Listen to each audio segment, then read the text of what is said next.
Hello, everybody, and welcome to the 18th episode of the Closers Podcast. It's been a while. I'm your host, Mark Alvarado, and before we get into today's guest, I just got to say, please follow us on Instagram at the Closers Podcast, on Facebook at Closers Podcast, and on our YouTube channel, the Closers Podcast, for videos with some fancy little audio thing or visual thing to go with the audio. It's really something that's really cool. A lot of people are enjoying it. I bet you would enjoy it as well if you take a gander at it. Without any further ado, today's guest is local Sacramento promoter and musician Jib. How are you? I'm great. How's it going? Pretty good. Pretty good. It's a pleasure to have you on. Thank you for coming on. Yeah, absolutely. Thanks for having me. Are you excited? Have you ever been on a podcast before, or is this your first time? It's absolutely my first time. Really? Yeah. Do you listen to podcasts in your own time, or is it not really? a lot, actually? That's like one thing that I know I'm slacking on. Mm-hmm. My roommate was like, always got a million podcasts to recommend me. Oh, really? But most of the time, like, I don't know, maybe I have too short of an attention span. Yeah, just to like listen to people talk and stuff. Some can get pretty boring. But some also are very interesting. I think you learn things that you never would have really learned in school, things that aren't really talked about. Yeah, I definitely know it's a huge wealth of entertainment and knowledge that I haven't tapped into. But most of the time, I'm just listening to like 2-minute songs because that's like all I have. Really? Oh, yeah. I know. I understand. So I guess that's a good segue into your music. So you have your solo. You've done solo work, which you're in a band too, Jib and the Swig. Well, you're in two bands. And a lot of the songs are more punk inspired, which are a little shorter songs generally. So let's talk about like where you started with music. What got you into it? Did you grow up with it? So I started playing trumpet in 6th grade. I wanted to be a drummer, but every 12-year-old boy wants to be a drummer. So I was convinced to play trumpet instead. And it was my band director's sole purpose in life to make music as unfun as possible. Really? Yeah. So I learned how to read, and like I'm thankful for that. And like, did jazz band and all that in high school. Cool. Yeah, it was great. And I didn't start playing guitar until I was like 17. And it definitely it was definitely way more expressive because like at least for me, when I'm playing trumpet, it's more like playing. I don't know. I don't have specific words or stories going on. It's like more emotion based. But when you're playing guitar, I definitely started playing it and like immediately just wanted to like tell stories and sing and yell over it. Yeah. Because I learned 3 chords, I write my first song. Yeah, you wanted to express yourself. Yeah. So it definitely was just like a vehicle for. I have been singing for playing guitar for the exact same amount of time because that's the entire thing, is the vehicle of expression. And so definitely not very classically trained or anything on guitar, but same here. When did you start playing guitar? I was 17. Oh, okay.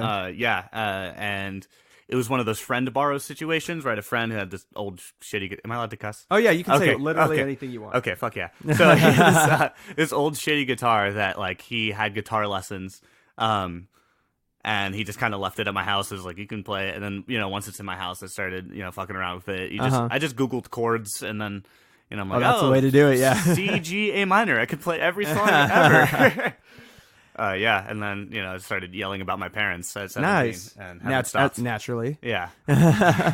Where did you grow up? Did you grow up in Sacramento, or? I'm actually from Clear Lake, California. Oh, wow. Okay. So a little north. Yeah, a little bit, less than 2 hours away.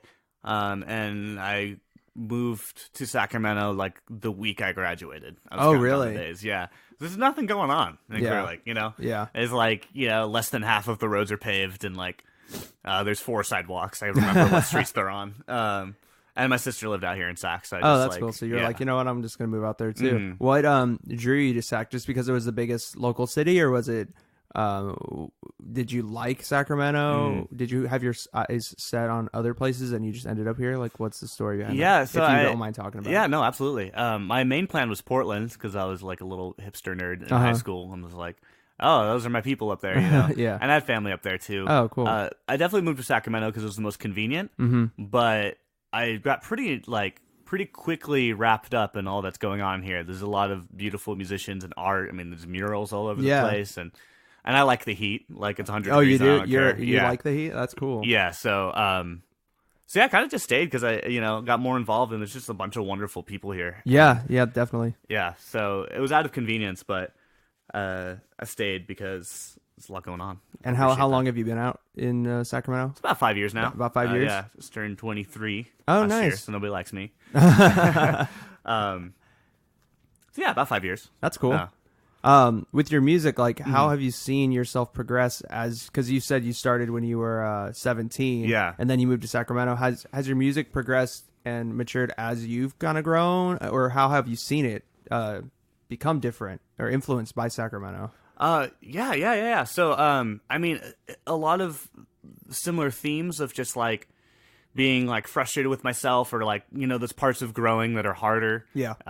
And like try to express all those like kind of self-destructive thoughts in a constructive way. Yeah. It definitely helps. The songwriting's definitely gotten more honest over time, I think. Yeah. And a little more like, because before I'm nervous. I'm like, I'm not going to show anyone. Yeah. And like all this, and I don't want people to know that sometimes I'm sad. Yeah, exactly. So definitely more honest, and also just like, I don't know, just being more proficient at, because like again, like guitar wise, it's just a vehicle for singing, and so like I can't do the friddly doodahs and all the it's very like rhythm based, like to carry the songs and to support my rantings. Right. So it's definitely just gotten a little more tighter, It's just gotten tighter. Yeah. It's gotten a little more purposeful. Interesting. And try to control the chaos a little bit to be legible. Yeah. Yeah. With your current project, one of your current projects, Jib and the Swigs. Yeah. It's folk based, but also punk based as well. What gave you that idea to maybe like go in that direction with your music instead of just purely traditional punk or purely traditional folk? Yeah, that's a good question. I wrote a lot of the songs. I was living in a car for a minute, so that so when you're in the store and you save up like $300 to go to Guitar Center for a guitar. Oh yeah, I definitely just bought an acoustic electric guitar because I could play that anywhere and wouldn't have to have an outlet, and so it's kind of, I feel like a lot of folk music and a lot of like acoustic based music kind of happens because I'm poor, I got nowhere to be, and also, I love Defiance Ohio, Violent Femmes, Ramshackle Glory, all that, it's fucking great. So I'm very inspired by that. And I love bringing themes from different music expressed acoustically, because I like to think, like, I have a little more ska influence, a little more emo influence, instead of just strictly, like... one genre. Yeah, so I like to kind of be all over the place, and I feel like... And also, playing shows by yourself, I really like just being able to do that anywhere with the acoustic guitar, and I mean, it happened kind of organically. Oh, really? I feel like a lot of these things, like, just with the playing music anywhere and like feeling more expressive and folk, and like I connected with the music a lot more. It feels more warm and personal. I mean, I love like aggressive and like loud electric punk, also, but I feel like it's more an expression of myself when it's a little warmer and a little more acoustic, a little dancier even. Interesting. Yeah. Have you so like have you always listened to that type of music, or what was the progression with your inspirations starting from like maybe when you graduated high school, like how has what you've been listening to changed with you being like more musically inclined and just like learning more along the way? Like how has that changed, or what bands have you been listening to like along the way? Yeah, so I remember one of the first albums I bought was an Offspring album when I was 10. And that kind of, they taught me how to cuss. And been listening to like Jawbreaker is a huge influence. Oh, yeah. I love Jawbreaker. Huge Jawbreaker tattoo on my arm. And did you see them when they played in Oakland? Yeah, I saw them when they played in San Francisco. Oh, really? Like last October. Yeah, that's it was sick. Incredible. Oh, yeah. I got into them thinking, I would never see them, and then they reunited. Yeah. And I was like, holy shit. Because Dear You came out the year I was born. So and then they broke up. So it's like, but anyway, definitely, like Sledding with Tigers and Tiger's Jaw, Jawbreaker. Tiger's Jaw. Yeah. Amazing. I love Tiger's Jaw. Yeah. And like, if you speed up some of the rhythms, it sounds kind of like ska music. Like when I was showing you the unreleased single, and you were like, oh, it's kind of like a ska rhythm, but it's like the dun dun dun dun. Yeah, that's like the sun. Like it's the same rhythm. You play it faster. Yeah. So, But yeah, I guess, just trying to blend all of those in a way that makes sense, but still, because I feel like I'm all over the place, and the music kind of sounds all over the place, and I forget the question. Just like your influences along the way, in your progression in your influences. That's just right. That's right. So you still were on track with the question. Oh, okay. Yeah. Rad. Yeah. It definitely, Streetlight Manifesto. It's also a huge influence. Oh, yeah. I know, I'm a 3-piece and they're like a 10 million piece or whatever. But I still like the fast upstrokes and like the, high energy and the holding one note for a long time while the band goes crazy. And and using halftime and rhythmic stops and all of that. Someone mentioned Streetlight Manifesto when they heard my music, and I was like, "Holy shit, I did it!" Because that's they're huge. Yeah, and since I was 12, it's like number one for sure. It's so cool when people listen to your music, and as an artist, when people recognize the influences of the project too, and you don't even have to say anything, and it's just like, yes, exactly what it is. My friend who's from Britain, and it was just like, oh, against me. And I'm like, yes, exactly. That's so awesome. Talking about that unreleased EP, hopefully soon to be released EP. Yeah. Those songs that are on it, did you write them over the course of a long period of time, or was it like all these songs are from one specific period of time in your life, maybe like 1 year, a couple months? Pretty much over a long period of time. Okay. The single is like a song I wrote earlier this year, and probably the oldest song on there was me still trying to get over the girl I liked in high school when I was 18. So very desperate themes sometimes of like, the song is, I feel like I shouldn't hide where I've been in my progression of like emotional growth, and like it's definitely like a shitty like high schooler mentality of like, oh, I deserve to be with you, and but I think that I don't want to be dishonest about like songs I've written and like where I've been, so it's definitely the 6 songs are very much like different time periods, and so they might be thematically all over the place once again, but definitely like kind of not enigmatic, but the epitome of where I was at that time. Very it encapsulates representative. It encapsulates like where I was. And, I wrote one of the songs when I was 17, another when I was 18, another one was like 20. So you can see the progression. Yeah, that's kind of cool in itself. As a project, you see the growth. You hear it from like maybe a more immature place to a more mature place, or just the problems growing as you're growing. I don't know. Yeah. I guess it can go really either way, but I'm excited to hear the whole thing. I heard it, and for everybody listening out there, please keep your ears peeled for it because it's pretty fucking good. Gotta say. Well, thanks, bud. Yeah, you're welcome. The plan is to have it done by Bart's Fest.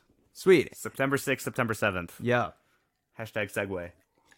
Yes, hashtag segue. See, you're good at this, man. You're a natural. Oh, my God. Speaking of, Bart's Fest, Bart's House, the venue that you run, the house venue you run, how did you start getting into that? What was the inspiration for that? Yeah, I've always wanted to. I would go to house shows and be like, this is the sickest.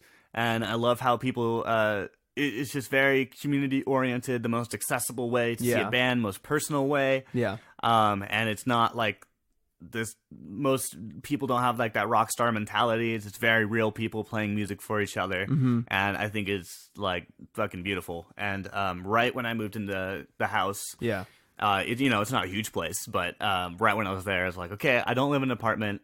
Like we moved in May, and the first show was thrown in June. It was the Pride show. Brianna Carmel put it on, hit me up like, hey, can we throw a show? And I was like, yes. And then since then, I've been having at least like one show a month. And no, it's been great. People have been wonderful. And what's really cool is when I'm the one like orchestrating it, I can like, when I go to house shows, this is what I like, this is what I don't like, and like trying to create a space of like everything I've learned from being a part of stuff. Yeah. Where it's just like encapsulating everything I like about a show. And I feel very proud of like how it feels to be there and what people say about it and how it's been going. That's really cool. Yeah. Very excited. What kind of bands are generally play there? So I accidentally am mainly an emo venue. It was basically I book people based on like how nice they are and like how cool they are when they're talking to me, or not like cool, but like how like friendly and personal and good vibes or whatever. Yeah. And most of it, and emo is very big in Sacramento and everywhere right now. But also, like, being involved in the folk punk, we do a lot of folk punk, emo punk shows, or mainly. But, I'm not going to, I don't genre discriminate to the best of my ability. Yeah. And so Bars Fest is a little more of a mix of, like, there's a few harder bands, some emo stuff, some dancey stuff, acoustic stuff. Large variety. Mm-hmm. Yeah, that's what I'm really going for. Cool. Yeah. And all the bands for Bards Fest specifically, they're all local? Yes. It's all a totally local fest because up until this point, I've had at least one touring band on virtually every bill. Yeah. And then all of the other bands, the supporting local acts, have been all fucking amazing and have agreed to just give all of the donations, because it's totally donation based, to the touring acts. Mm-hmm. So the local bands haven't made any money off of Bart's House. Yeah. I haven't either. But really? Yeah. So definitely all, like, 100% of the donations go to the touring bands. Because, I got money to pay rent. I got my day job. And, it's not about that. It's definitely supporting touring bands so far. So it felt like I really wanted a local fest where the tickets, there's no tickets, but it's like a donation. The donations are split between all of the local acts evenly. And that, instead of donating all of the touring bands. Yeah, that's really cool. So, like, how has your involvement within the scene prior to the formation of Bart's House helped you launch it and help you progress and grow maybe the standing of Bart's House within the community? Like, have people that you met before like help you a lot too? Yeah, absolutely. I could not do this without the community around me. Yeah. And we could not do this. I don't even want to say like I'm doing it. It's definitely a collection of people working together.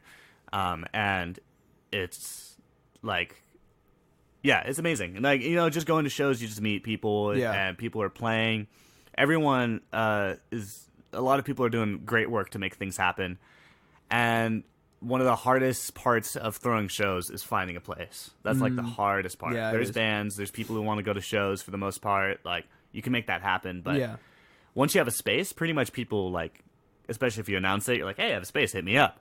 It definitely just kind of floods you. There's a lot of the supply and demand for spaces. I thought I was going to have trouble booking shows, but it definitely is the opposite. I have to say no to a lot of bands, and it feels bad. But yeah, it definitely is like, Brianna Carmel, Melissa Schiller, like, have helped a lot with getting of North Pole House and 916 Growth gigs. Shouts out.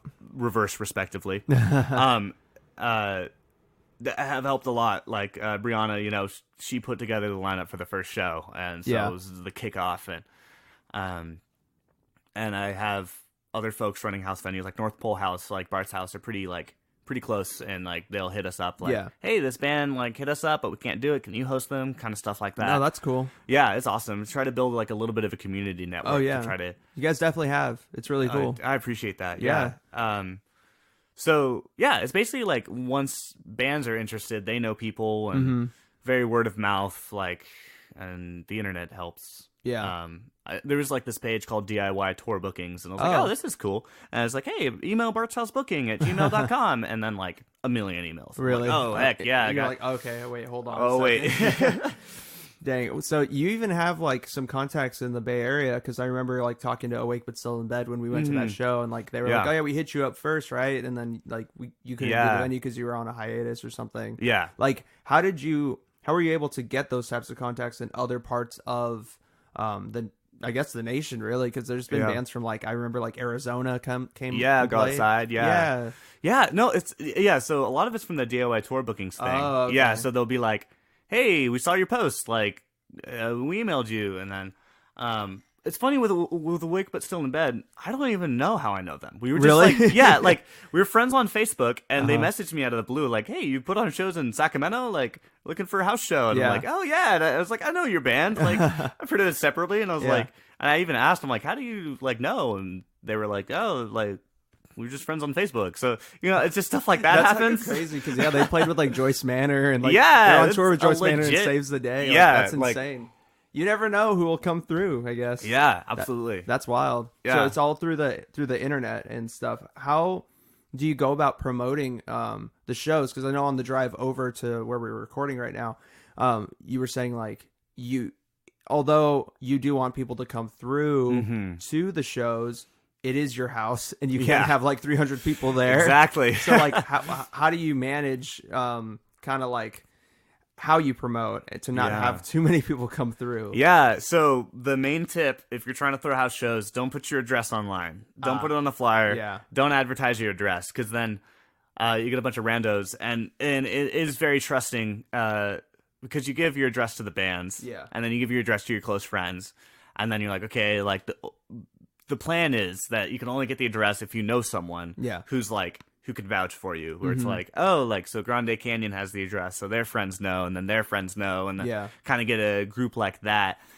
because I'm not going to just like, hey, here's my address, come on through. Yeah, exactly. You know, Awake But Still in Bed is playing. Yeah. And I'm like, well, I also like eat breakfast here, so. But yeah, I feel like we're getting to a place where I don't feel the need to like promote as much, or like, because we'll put up flyers and I'll post it to the page, I'll post it to the Instagram, you know, the basic, but it's mainly word of mouth. And do you feel it's mainly the bands too, like the acts are the ones that mainly do a lot of work. Do the promoting? Yeah, all of them have been super cooperative and appreciative, and yeah, so a lot of them like will just like print out flyers and go hand them out, tell their friends, and spread it, and that's cool. Yeah, and I remember the first bigger show was Apes of the State played. Oh yeah. Yeah, and like I didn't really know what was gonna happen, but then like the address like got out to the right people, and we just had like my house was full of people I've never met, but I feel like I already know. Yeah, and stomping on my floor and stuff, and it's great. Yeah, that's hella cool. When it comes to like day of the event, running the operations of like lining artists in and like all the technical stuff, what has been like the best part about that day of activities, and like your least favorite part? Okay, so my favorite part is when it all works out. Other than that, I mean, like, whenever stuff is happening, I feel like I used to have a problem with being really late and lazy on stuff, and I feel like I've kind of overcompensated. And so like bands won't show up on like 5 o'clock load-in time or whatever, and it'll be like 2 p.m. and I've already like, because I get all the furniture out of the living room and like hide it in my room, and then like reorganize everything to like have everyone clean the house and like all of that, and I'm just like sitting in an empty house, like totally ready. I mean. And we have like a small PA, but that's what's great is that people like just know that we're all trying our best, and they're not like, oh, your PA sucks, I don't want to come, everyone's just been super cool about it, and like we have a small PA, like my best part is just working with my friends. Like I have my close friend Chris, who does a lot of the like equipment and like nice. Wonderful sound Chris. guy. Great guy. Guitarist and No Pressure. And drummer of Jib and the Swigs. I drum for his band, he drums for mine. So he's really good about all the equipment and stuff, and the bands are always super helpful with like, it's like, oh, I have like this I can bring to help, or like this amp, and like gear sharing, and like seriously, like it's hard for me to say that I'm putting all of this on, because a lot of it's just like a collaboration of all the people involved, Yeah, and then is it the same people helping every time? I know like Chris obviously most likely helps most times, but like the rotating bands that have played and stuff, you're referring to them as well? Like, bands will help out with all that, and then Linda Walker, who's also she was in my old band, she's in No Pressure, the bassist. She helps out with like a lot of like the organizing and all that, and then Brady Comerford, he does a lot of the graphic design, like the Bart's House posters and all that. And it's just definitely like people who really want to help, and it's awesome. That's really cool. Yeah, but mainly, I mean, I have done a show where like I was doing the sound, because my main job is like hosting, and I because I have a lot of social energy to go around and check in with everyone. And, because the worst thing is when you're at a house show and something bad happens, and you don't know whose house you're at. Oh, you know? So, especially because it's Bart's house, you can't really talk to Bart. Bart's the cat. So that's the big secret. Bart is the cat. Normally at shows, I go around and just introduce, like, hey, if anything happens, my name's Jib, like, let me know, like, so they know who to talk to. Right. And Chris is mainly on the sound, making sure the equipment's going good and all that. Yeah, but there have been times where I was running sound and hosting at the same time, and that's like a lot. So Yeah, I can't do it without. I can imagine. Yeah. Who, like, I think you mentioned them, and it might be the same people, like Brianna Carmel and Melissa. But yeah, are they people you reached out to when you first started, being like, hey, so I have a question about how you do this when you put on shows? Is that what you do? Like, do you cross-reference like what you do with other people just to make sure you guys are in line with like the standard of the community, what the community expects, or do you kind of just like whatever this is how we do it, that may be how they do it? Yeah, yeah. There's definitely a lot of similarities, and I feel like there was never a time where I specifically like went and asked like, hey, how do you do this? I mean, but once I started throwing shows, I mean, we like talk pretty often. And, they kind of exchange ideas. My main ethos and like strategy with how to orchestrate Bart's House events is like I've been to shows and I've noticed what I like and what I dislike about how they're run. And when I'm like orchestrating and like trying to make things run, I can do it however I feel is best. I see. Like not turning away people for lack of funds or like what time to start, what time we're always done by 10 o'clock, stuff like that, because I don't like being hella late at shows.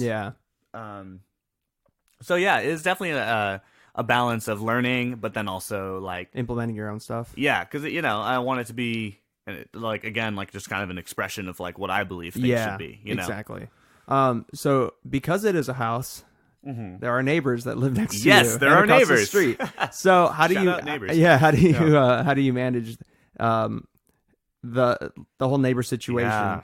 What's your tips for anybody trying to start a house venue? Like, what's the best way of going about that? So the main thing to remember is that they are people and you're also a person, and that's the connection. Yeah. And that so what I did specifically was I hand wrote a bunch of notes with my phone number and like a little note that was just like, hey, like we like to throw shows, we like to have people over, we love music, we love our friends.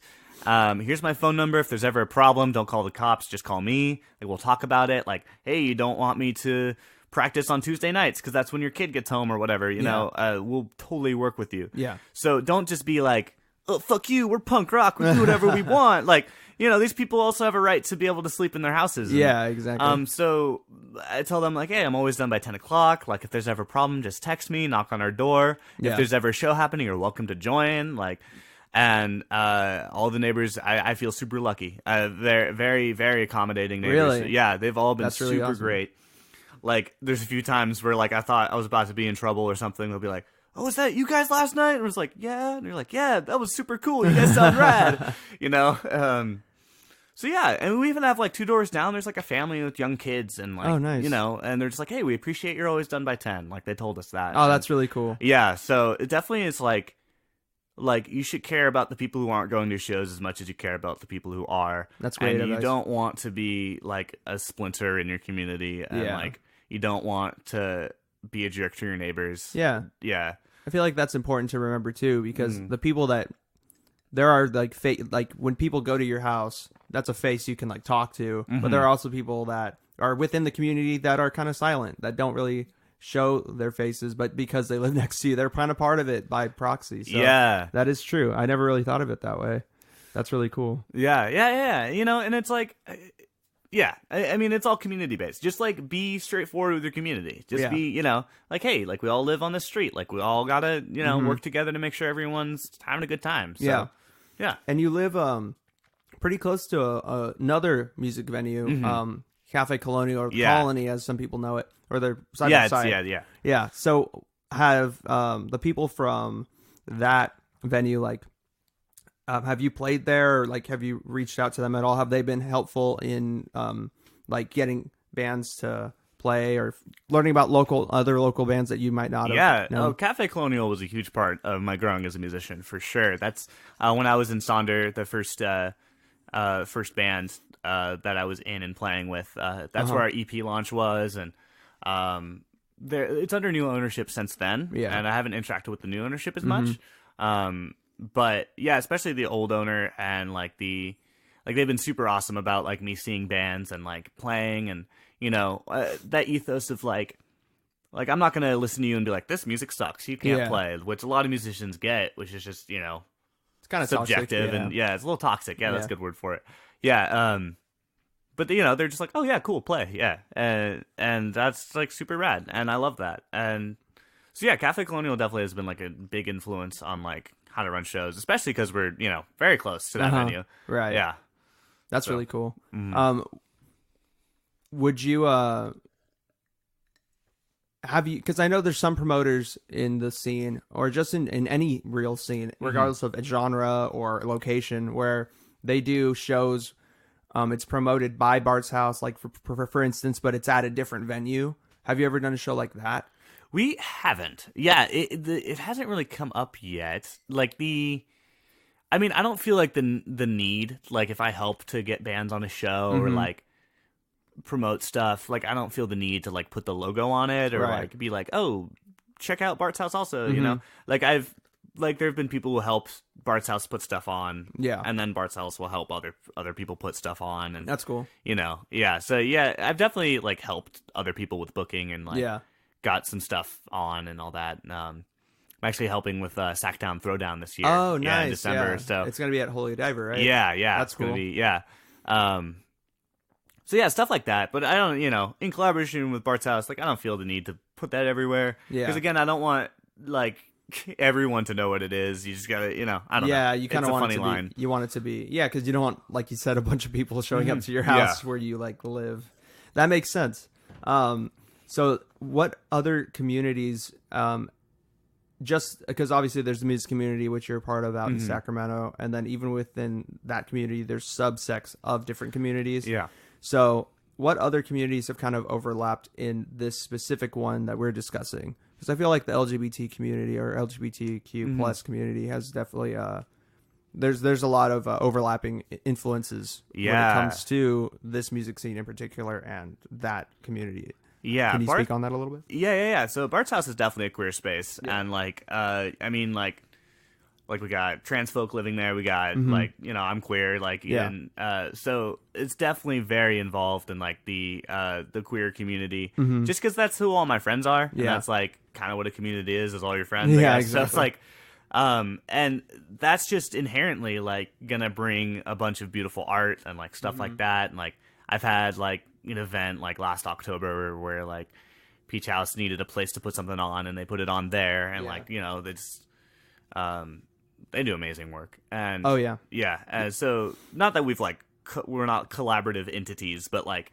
definitely just some overlap in those communities of like just rad queer people doing rad queer things. And so definitely like a lot of overlap in that, like definitely queer punk shit going on. Yeah, because I feel like Sacramento has that's a really big thing within Sacramento, a really big community, and it's just really cool to see that, you know, queer people, anybody within that community, the LGBTQ plus community, where it's it shows like, you know, there's different within that community. There's different types of people. I feel like those people can get very stereotyped and labeled as, you know, this is how you are. Or this is, even within that community, this is how you're supposed to be. Yeah. And the whole community that I've witnessed and shown or have been exposed to definitely cuts through those stereotypes. It's really cool to see. Yeah. Oh yeah. I mean, it's like a bit of a misnomer to say it's like, oh, LGBTQ plus. We all know each other. Yeah, exactly. Yeah. You know, it's like. It's just like a gaggle of people, like, you know, and like there's definitely subsects of like people who hang out and are a community and just make rad things happen. Exactly. Yeah. I just because I had my coworker on in the second episode of the podcast, and he talked about how there's some like there's some animosity within that community, especially amongst homosexual, you know, men and stuff within the community in Sacramento. So it's just interesting to see, like, there are subsects of the community, and then there's this music scene, which definitely has ties to a specific different subsect. It's just, people kind of like paint everything with one brush. So it's just, it's cool to see that. Absolutely. There's different things going on. With going back to music specifically and Bart's House. Yeah. We've kind of hinted on advice. But let's get into that, like, specifically. What advice would you give like a young person who wants to throw events at their house, but doesn't know where to start? Yeah. How do you start? And they don't know anybody in the scene, but yet they love music. You know, they might just be graduating high school. They've never really gone to a house show, but yet they want to start. Like, how do you start? Yeah. So, step one is make sure you have your space. Make sure your neighbors are cool with it. Like, be very straightforward and be very proactive about that. Yeah. You know, the whole saying like, oh, ask for forgiveness. No, that's just going to build animosity. You should definitely like be very forward about what you're doing, what's going on, because most people are cool about it. Yeah. Don't post your address. Don't hang out with cops. Oh, but if a cop does show up, the line to use is like, "Oh, thank God you're here, officer. I've been trying to. This got way out of hand. I don't know who half these people are. Like, please help me calm the situation. I'm on your side, officer." That's definitely what you should do. Yeah. Any cops listening, I am on your side for sure. But yeah, yeah. So yeah, it's. I mean, like, for me, it just happened very organically. Just make sure that, like, if you need to meet people, just go to shows and talk to people. And like, don't be afraid to talk to people. Don't be afraid to talk to people. That's like the main thing is like, you need to approach people and be like, hey, here's my phone number. I love throwing shows. Your band is rad. Yeah. And then like 9 times out of 10, they'll be like, hey, we met you at that show. Like, we need a place to play. Yeah. And a lot of bills kind of build themselves because you'll get a lot of people hitting you up like, hey, can I play your house in September? And you're like, yeah, I already have a show happening. I'll add you to that show. And that's cool. Yeah. So, I mean, it's definitely just all about meeting people. Because my main piece of advice is you can't do it by yourself. Oh, definitely not. Yeah. And I know that musicians are a group of people that can be a little intimidating to talk to before you know them at all. But you definitely have to kind of put your first foot forward when you talk to them. Because you find out that they're just normal people too, even though they can play music. Maybe you feel like they can play music better than you, and so that makes them a little intimidating. But at the end of the day, it doesn't really matter, and the worst thing they can say is no. That's really it. Exactly. Yeah. And if you talk to them and they're a dick, then like win-win. Like you're like, exactly. okay, never mind. I don't want you in my living room. Yeah, I don't need to waste my time now. Like, I can move on to other people that are way better people in general. Yeah. Do you have any stories that you could share? Any funny stories, maybe any like nightmare stories of like running the house venue or even playing in bands because you're a musician as well? Yeah. So the first one that comes to mind is the only time that I told someone they could play and then I kicked them off the bill. I'm not going to mention them by name, you know, but I definitely like saw them play and then they were fine. And I think I saw them at like one of their like first or second show or something. Half their set was covers. It's fine, you know. And I was like, yeah, you guys want to come play my house? And like I added them to a bill, but then they like made their own event page and like put their picture as the header and like we're like orchestrating it and invited a bunch of people. And I was like, hey, like I want control on the event page, like all of that. And then I don't know, they were acting really weird about it, and we're like no, like our event page has more invites and like more people are showing up and like what time, like we decided it's happening at this time and like we put our name first, and I'm like no, like I need control. Yeah, it's my house. Like, yeah, exactly. And then it got to a point, I was with my friend and like he was getting like nervous because you another piece of advice, you need to be forefront about yourself and you can't acquiesce when you're not comfortable having someone in your house. Yeah, because if you feel like, okay, already these people aren't cooperating, like what it's going to be like when they show up, and it's hectic and there's a crowd, and you know, so and then cops come and you got to be like, hey, officer, I'm on your side. Like, when you get to that point, you don't want it to get to that point. Exactly. So, you know, I just had to respond like, okay, never mind, I don't want you to play. And then at that point, they're like, oh, I'm sorry, no, like we'll totally do your event page. I'm like, nah, it's too late. I'm sorry. Yeah. Bye. And then when I announced Bart's Fest, I got an email from them like, hey, we're this band, we'd like to play Bart's Fest. And like I'd never talked to them before. Yeah. And I was like, what? They're like, I remember you. And it's a no. No. Dang. Yeah. That's funny. What about, you were telling me a story on the way over here, the one about your first show ever. I think it was with Sonder. And Yeah. So it's notorious for things going wrong. The first show I ever played live, was actually at Press Club with Sonder, and the first song I broke my low E string of all strings. So my hand was shaking so much that like my thumb jammed into the low E string and like hyperextended it. Yeah. And so like there's even a video if you look it up, like Sonder at Press Club May 20th, of me like I like laugh and like shake my head and like And luckily, like, one of my old friends was there who, like, was amazing at guitars, like, switched out the string in, like, under 5 minutes, like, super fast. That's so hard to do. That's so crazy. Yeah, like, I was just lost. I could barely afford one guitar, let alone bring an extra. And that was, my first show. I didn't know anyone to, like, borrow a guitar from, but yeah, he switched it out. But yeah, that's really cool. Like, even the Jib and the Swigs first show, my amp didn't work, and I had to borrow someone else's amp. Dang, man. When I played the Pride show, my string broke halfway through the set. Yeah. But it's all fun. Everyone's nice, you know? Oh, yeah. It's like everyone's just like, oh, man, I feel it, dude. That happens. Yeah. Like, no one's like, wow, this band sucks. Their string broke. Yeah. It's got to roll with it. They can't change it themselves under 5 minutes? All right, whatever. Losers. Yeah, I don't think anybody's quite like that. No. But, yeah, it's interesting just to see how, at the worst possible times, things just kind of go wrong. Just like how many people know on this podcast, I was doing a live stream, or I was trying to do a live stream the day of Daydream Fest. Oh, yeah. And I wanted to go out there to, because a lot of the same bands that are playing Daydream Fest are also going to be at Bart's Fest. Yeah, too. there's definitely some overlap. Yeah, and so I was like, I got to mingle with these people because I'm going to be playing with them. I don't want to just be like a stranger to these guys. I know some of them, but so I was trying to get out there, and I tested out all the equipment the day before, so that way I would be able to go to Daydream Fest, come back, do the live stream, and just be done with my day. But I tested out everything in the morning before I was about to leave, and nothing worked. There's nothing. I had to wipe out my entire computer. I had my gosh. Factory reset it.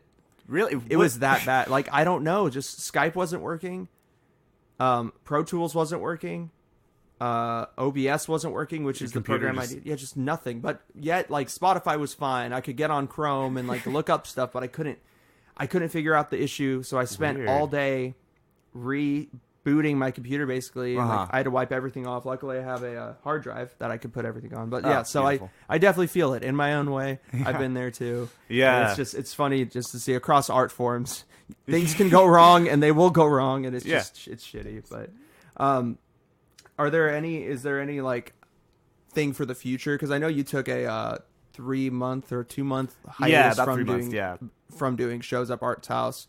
Within that time, did you come up with like other things that you wanted to do with the space as well, or like? Yeah, so the main reason I took it off is because I work a very stressful summer job, and it's busy Friday morning to Sunday night all summer for 10 weeks. Yeah. So doing that and Bart's House, but in the 4 days I'm not working the week, I really want to have shirts. There's going to be shirts at Bart's Fest. Nice. With beautiful pictures of Bart on them, and Bart's House, and stickers for free, and all that stuff. So it definitely kind of took a step back to get like an actual like a consistent look, like the Facebook and Instagram and stuff have like that BH logo now, and like working with the graphic designer on like having a presence that's consistent. That's cool. And so yeah, I definitely was like, oh wow, this is kind of taken off a bit with how much is happening. I want to like kind of take a step back and have like merch and a look, and have a more specific plan about how I want things to happen. Yeah. And then come back with it full force, full swing. Like, our last show was May 13th, and take all that time off, and then September 6th and 7th, just a big old fest. Yeah. Yeah. That's cool. Is it possible that Bart's Fest will become like an annual thing? Or I'm really trying to do that. Yeah, that is the plan. First weekend of September, I feel like is a good time. And kind of like a end of summer bash kind of thing. Yeah. That is the dream. Definitely in my Google Drive, it's called Bart's Fest 1. Yeah. So hopefully there's a Bart's Fest 2. That's the dream. There will be. Yeah. I have faith. Oh. Because it just seems like it's going to be a good time. All the bands that are on there, if anybody has seen the bill already, if you don't, I mean, look on like my Instagram account. I mean, a lot of people that listen have me on Instagram. Just look at the bill. It's stacked. There's so many great Bart's things. _house. Yeah, everything. There you go. And there's daily video. The story is usually just videos of my cat Bart hanging out. He does most of the booking and all that work, so give him a shout out. So the lineup's already announced today. I finalized the schedule, so a real flyer with all of the times will be released. Nice. Probably tonight, maybe tomorrow. It is tomorrow when we're talking to the future. Yeah, we are talking to the future. The lineup is released. Probably as you're listening. Yeah. Yeah, that's true. Wow, I didn't even catch that. Man, it's been so long since I've done like a normal podcast because I had that live stream, and then before that, I haven't done a podcast. So I'm kind of off a 2-week hiatus myself doing this. So kind of rusty, but hey, thank you for that.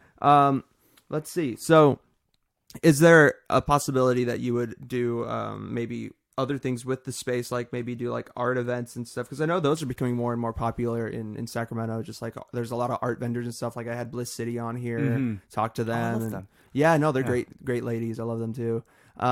Would you ever do anything like that? Or absolutely, yeah. The I really want to get into that. Basically, I think the main reason that it's been like so much music and like all that, it's just because that's like the people I know and what I'm really passionate about. Yeah. But like one of my roommates is like super into visual art, and like so I really want to start expanding into that for sure. Yeah, like Marts Fest, and don't quote me on this, but I really want to like get some art up on like, because it's going to be in the backyard. I got a big backyard with fences. I really want to see if I can get at least like a couple artists to just put up their art for display. Yeah, that'd be really cool. I have some people I'm going to ask to make that happen. Also Bart's Fest, there's going to be food. We got someone cooking vegan tacos and stuff. Ooh, that's going to be fire. Yeah, it's going to be fire. And it's illegal for us to sell you beer, so we will not do that. But if you do a certain donation, we might be able to share a beer with you. There you go. Yeah. So, yeah, no, it's going to be rad. But back to your question about other art. I love, everything like that. It's just basically, it's been music because that's who I know and that's what I know. Yeah, you just started last year. So yeah, of course. Exactly. I really want to have some like art events and like, I've been trying to put together like a DJ event that's kind of like more of a dance focus, like people like playing music, and we got flashing lights and like have that happen. That's cool. Maybe again, don't quote me, but a preliminary plan for a Halloween dance event. Oh, prime. That'd be sick. So yeah, I'm trying to diversify a little bit now that I feel pretty confident and like. Because the whole time I'm just flailing. Like, it might seem put together, but I'm just like, I think this will work, and then it works out. So I feel a little more comfortable with, like, trying to make stuff happen. So I feel comfortable expanding a little bit more for sure. Did you have experience putting on shows prior to this, the Bart's House experience that you've, or the journey you've been on this past year? Did you have experience, like, working sound before or anything like that? No. Really? Yeah, well, that's really cool, though. Sort of working sound. Like, just like because of like practice and stuff, like a little bit of a familiarity with that. It's basically just kind of like an accumulation of what I've learned from going to other things and like, and all the help from others. Yeah, no, it definitely has just been like, I was like, I'm pretty sure I just get the people to play and invite them and figure it out. So, hey, that's the best way to learn sometimes, just on the fly. Just jump in. Just dive head first. I mean, that's how I learned how to do the podcast. I didn't even think about it. I was just like, okay, sure. Yeah, exactly. You just gotta, you'll surprise yourself, I feel like, with what you're capable of, for sure. Yeah, definitely had a few moments where I'm like, wow, I'm pretty good at this. Like, putting stuff together. Yeah. It's rad. Yeah. Have people like, has that become part of your name? Like, oh, that's Jib from Bart's House. Like, has that become a thing? Has. How weird is that? Is that kind of weird or not really? It is a little weird. It definitely is like I didn't expect like for people to know that. Yeah. Or like, or just like people come up to me and be like, oh yeah, you do the Bart's House. Like one time I was like riding a bike through Oak Park and like someone out of a car was like, Bart's House. And I was like, oh shit, what? And you're like, oh, okay. Like, you know where I live. Oh my God. Exactly. Yeah. Yeah, it is a little weird. Yeah. And I mean, it's cool. Yeah. Don't get me wrong, but yeah. Oh yeah. It's a funny feeling. Have you noticed that there are any like has the pool of promoters or people that run house venues grown in your time as one yourself, or has the pool shrunk a little bit just because of monetary, financial reasons? Like, what have you seen the scene like evolving into or growing into? Yeah, I feel like I've seen a little bit of like an ebb and flow with that. I feel like it's a little cyclical because whenever there's a vacuum of spaces for art, someone will make it happen. Yeah, I fully believe art's going to happen no matter what. Oh, of course. Yeah, and so I think right now, like even like the Oak Park area, there's like the Morgue is there, Lemon Lounge, and those are like walking distance basically from Bart's House. And, And like Peach House is always doing stuff all around. So I really feel like right now is a beautiful time and like DIY art spaces. Oh yeah, definitely. And there's so much stuff going on. Yeah, and speaking of Peach House, giving them a shout out. Like they're working on getting like a full-time venue space. Oh, like, really? Yeah, they're doing like wow. definitely look it up. They're doing like a fundraiser, community based. Like if you have any cash, put it towards that, because if they have a space, then Sacramento art scene will get that much better. Oh yeah.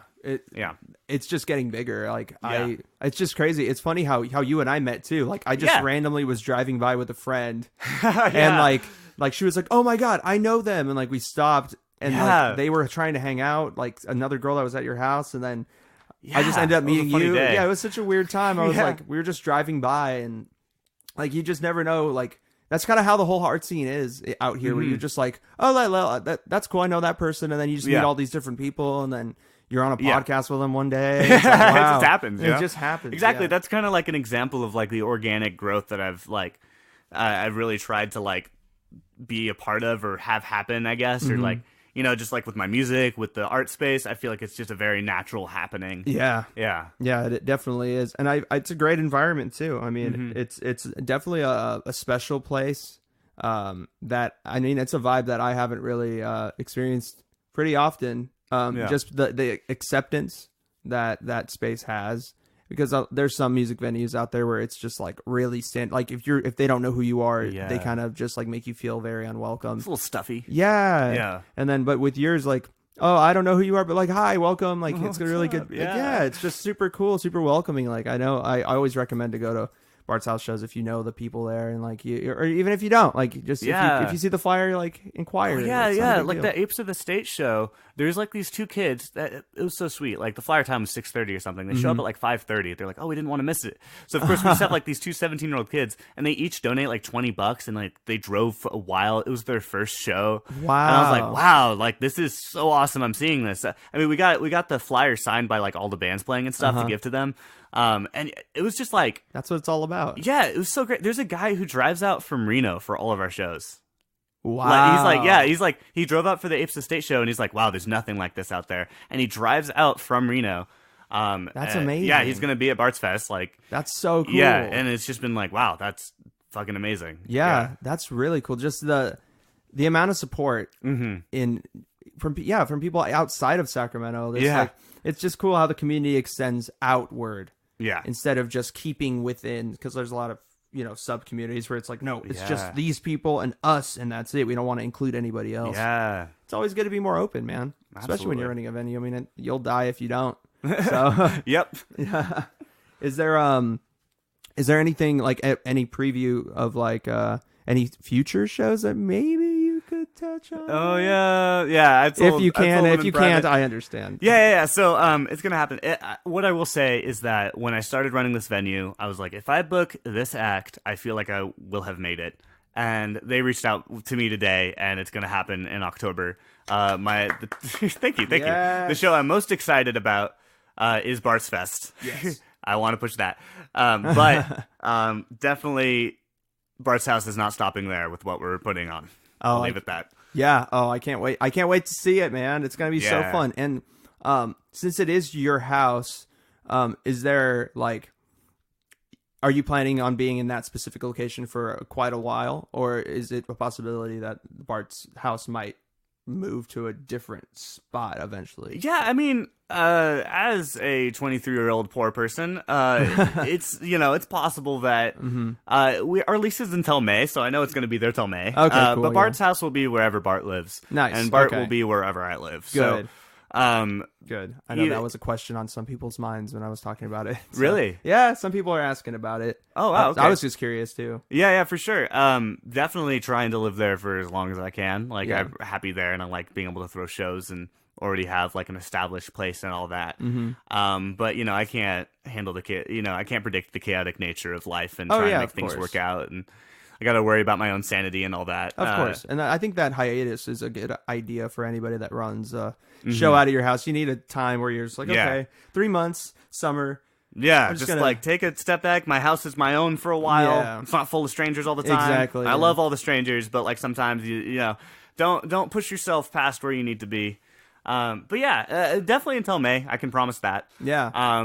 and I'd like it to go for as long as possible. And I'm doing what I can to make that happen. That's awesome. Yeah, and even if it just isn't a place where I can throw shows, Bart's House will become some other entity that's helping make stuff happen. Sick. Yeah, that's a really good mission statement right there. Perfect. So I asked this to everybody. I kind of asked this a little earlier, but it's a little bit different from the previous question. I asked this to everybody who comes on, for the most part. Mm-hmm. What advice would you give somebody that maybe not just like trying to run a house venue, but just somebody that is wanting to get into the scene? Mm-hmm. They want to play music, but they don't know how to play a guitar, maybe. They don't know really where to start in anything, but they like music, and they don't even know what the local scene in their community is. How do you get involved? Obviously talking to people, but maybe there's other ways we can... Yeah, so if you want to play music and you're bad at guitar, play folk punk. That's my advice. That's what I did. And you'll get better. If you're trying to play music, don't ever ask, is this good? Is this worth it? There's no value statement you can put on your music. Yeah. Like, you just got to ask if it's you, if it's your music, if it's what you're doing. And I think as long as you're honest and you're passionate, then you'll be able to play music. I guess that's my main advice. That's really cool. Be honest, be forward, be expressive of yourself. Mm-hmm. I promise there's always going to be people who want to hear that. And there'll be people that will be gravitated towards you because you're being authentic and you're being yourself. And absolutely. Because people can see through when you're trying to project an image. Yeah. I mean, like this whole like, ooh, it's cool, it's punk rock to be unsafe. Like, no, tie your shoes, wear a seatbelt, like, drink water, be nice to yourself, be nice to your friends, be authentic. And it's okay to wear earplugs at shows. Yeah, wear earplugs. It's okay. I really should. Yeah. I have to start, too. The ringing in my ears, it wakes me up at night sometimes. I'm like, no, I don't want to lose this. So... But yeah, that's really good advice. Thank you for that. I appreciate that a lot. Is there anything else you want to say? I think we're about done. About time. Yeah. Is there anything else you want to say? I mean, yeah, I feel like I covered it. Shout out Pain in the Neck Studios for helping with my EP. Yeah. Bart's Fest is going to be an EP launch for Jib and the Swigs and also Orabelle. Hey. Yeah. So there's 2 EPs coming out that day. Yep. We'll have shirts. If you don't have money, please still come. We would love to have you.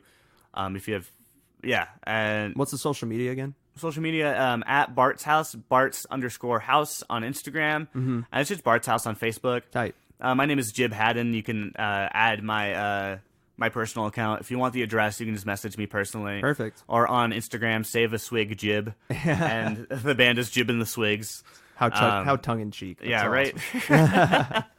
Yeah, and I'll be playing at Bart's Fest as well. Yeah, shout out Downer. Very excited. Yeah. Thank you again. Just to publicly say thank you for allowing me to play. It's my first show in a long time. Yeah, absolutely. So thank you. I'm so excited. Yeah, I'm excited too. It's going to be a good time. So yeah, Jib and the Swigs may or may not come on in the future when that EP is all ready to be unveiled. We'll see what happens.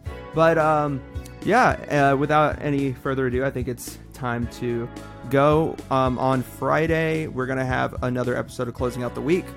I'm not sure who's going to be on. Just like always, it's a surprise until the night before, but hey, they're always really fun little short episodes. You guys will enjoy whoever is on. If not, it might just be me talking about a movie I watched or something. We'll see what happens, but without any further, talking or whatever, you guys have a good night, have a good day, whatever it is when you're listening to this. Please follow us on Instagram at The Closures Podcast, on Facebook at Closures Podcast, and on YouTube. We have a channel. So yeah, thank you again, Jib. It was really fun. Absolutely. Rad. Take care.